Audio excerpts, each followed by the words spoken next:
Moi, c'est Billy, un passionné de tool watch qui a fini par créer sa propre marque de montre-outils assemblée en France. D'ailleurs, on vient de sortir une montre automatique dédiée à la pratique du tir. Elle a été faite en collaboration avec Sylvain, qui est armurier chez Beretta, et en plus un groupe de passionnés. C'est une édition qui est limitée à 100 pièces. Je vous mets le lien pour la découvrir dans la description de cette vidéo. Là, je crois qu'il en reste à peu près 40 au moment où je tourne cette vidéo. Le temps qu'elle sorte sera sûrement encore baissé, et en plus vous avez 100 € de réduction pendant la période de précommande. Donc si vous êtes intéressé, je vous conseille de pas trop tarder. Mais aujourd'hui, on va parler des nouvelles plongeuses Citizen ProMaster Professional Diver qui sont sorties très récemment. Je crois que c'était il y a même pas 2 mois. J'ai eu un vrai coup de cœur avec les photos, sûrement le plus gros que j'ai eu sur une montre depuis au moins 2 ans. J'ai demandé à David et Philly de m'envoyer les deux versions, donc la noire et la rouge. Je viens tout juste de le recevoir, donc merci à eux.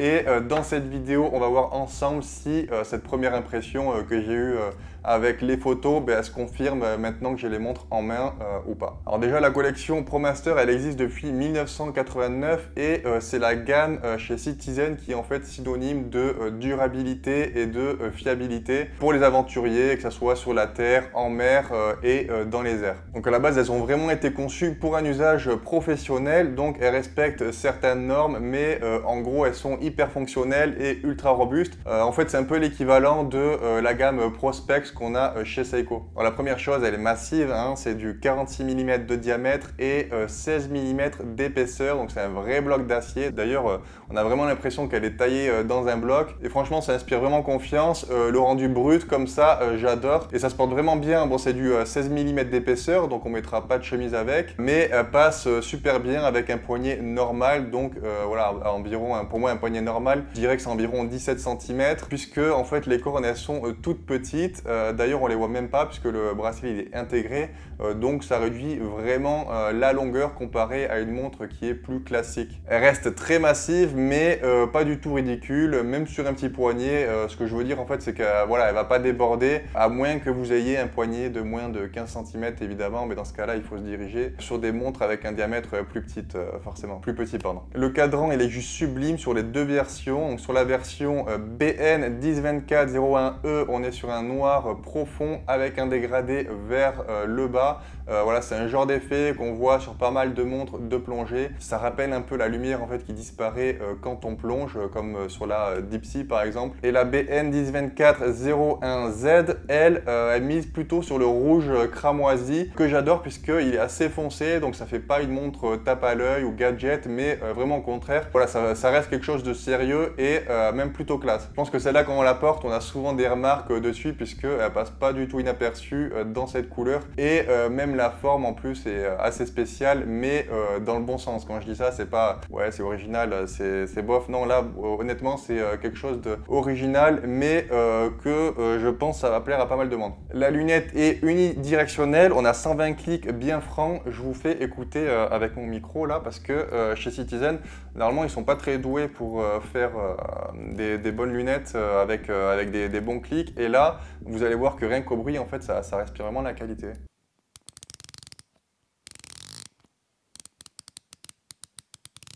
Voilà, donc ouais, c'est vraiment, elle est vraiment bien, il est hyper quali, même l'action de la couronne quand on visse des vis, c'est quali. Moi je le vois direct, une montre qui est pas bien assemblée ou mal conçue. Malheureusement ça se sent directement au toucher, et là c'est pas du tout le cas. Honnêtement, franchement, un chapeau Citizen à ce prix là. On n'a pas toujours des montres comme ça. L'insert il est noir sur les deux modèles avec des chiffres blancs, et on a même les marqueurs de minutes. C'est assez étonnant puisque c'est pas forcément utile vu qu'on les a sur le Réo aussi. Ça charge un peu plus la montre, mais dans ce cas en particulier sur cette montre, ça dérange pas. L'insert il a l'air d'être en aluminium, et on a une grosse bille de lume à 12 heures. De toute façon c'est obligatoire pour être considéré comme une vraie montre de plongée, pour que du coup la fonction qui nous sert à plonger elle soit utilisable même quand on n'a pas de lumière. Chose un peu spéciale, l'insert il est bombé comme ça, il est pas plat, et il est 1 mm plus haut que le verre. donc c'est lui qui prendra les rayures, les chocs avant le verre. Pour moi, pour une utilisation professionnelle, c'est effectivement mieux, puisque rayer ou abîmer l'insert en aluminium, on s'en fiche. En plus là, il peut pas casser puisque c'est pas de la céramique. Par contre, voilà, il faut pas que le verre se casse, et là, il est bien protégé. En revanche, avoir le verre saphir qui dépasse légèrement, qui est un peu plus haut que l'insert de lunettes, ça peut permettre justement de protéger l'insert de lunettes des rayures s'il est en aluminium. Sachant qu'un verre en saphir, ça serait très difficilement, c'est aussi un bon choix en fait. Donc au final, les deux configurations sont bonnes, mais ici Citizen, pour moi, a fait le bon choix. Si vous voulez faire une vraie tool wash à destination professionnelle, puisque voilà, c'est un outil qui est destiné à prendre des coups, donc normalement, on s'en fiche qu'elle soit un peu marquée, à force de la taper un peu partout. Les index, ils sont énormes, comme souvent chez les montres de plongée de Citizen. Ils sont bien contrastés, remplis de lume, évidemment, il tiendra toute la nuit sans problème. Et le fait que tout soit large, ça facilite en plus la lecture. D'ailleurs, les aiguilles, elles ont un look assez trapu, c'est un style que la marque utilise beaucoup sur leur montre de plongée aussi. J'aime bien, c'est pas mes aiguilles préférées, loin de là, mais bon, c'est pas moche non plus. Et puis ça, de toute façon, c'est mes goûts, quoi. À vous de voir si ça vous plaît ou pas. Comme j'ai dit, c'est une montre professionnelle et on a un détail qui le confirme encore, puisqu'ils ont mis une fonction qui sera utilisée sûrement uniquement par des professionnels. C'est la valve à hélium automatique qui est sur le flanc droit du boîtier. Je pense que 99% des gens ne s'en serviront jamais, mais voilà, le fait qu'elle soit là, ça montre que Citizen a vraiment conçu cette montre pour des pros. Et franchement, c'est aussi le genre de détail qu'on adore expliquer quand on parle de nos montres. Voilà, pour ceux qui ne savent pas à quoi ça sert, en fait, c'est quand on fait de la plongée en saturation. Les plongées, en fait, ils descendent dans un caisson qui est rempli d'un mélange de gaz avec de l'hélium, et ce gaz, il peut entrer dans la montre. Et ensuite, quand le plongeur remonte, la pression, elle baisse et l'hélium, du coup, peut faire exploser le verre. Et cette valve à hélium, du coup, elle sert à faire sortir ce gaz pour protéger la montre. Niveau confort, je m'attendais à une brique au poignet, mais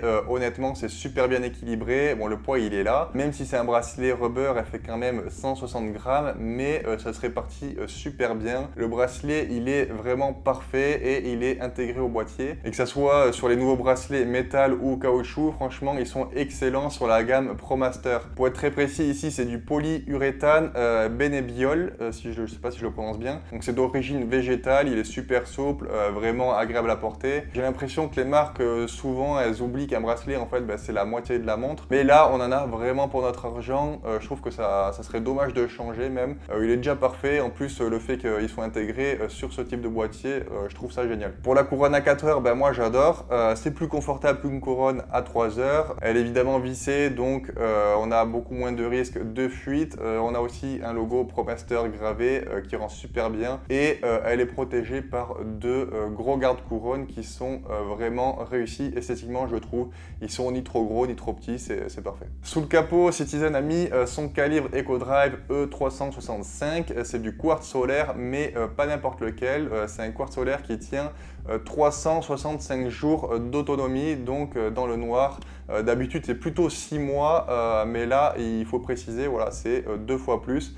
Ça veut dire qu'en fait on peut la poser dans un tiroir pendant 11 mois, la ressortir et elle fonctionnera toujours. Pour la précision, c'est standard, environ 15, plus ou moins 15 secondes par mois. Ça veut dire qu'elle peut dériver de plus ou moins 15 secondes par mois. Comme toutes les montres, là il y a une dérive, et ça pour du quartz c'est normal. Donc pas besoin de la régler toutes les semaines, et surtout pas de pile à changer, pas de remontoir, pas de maintenance. Tu mets la montre, elle fonctionne, c'est tout. C'est le plus gros avantage des quartz solaires.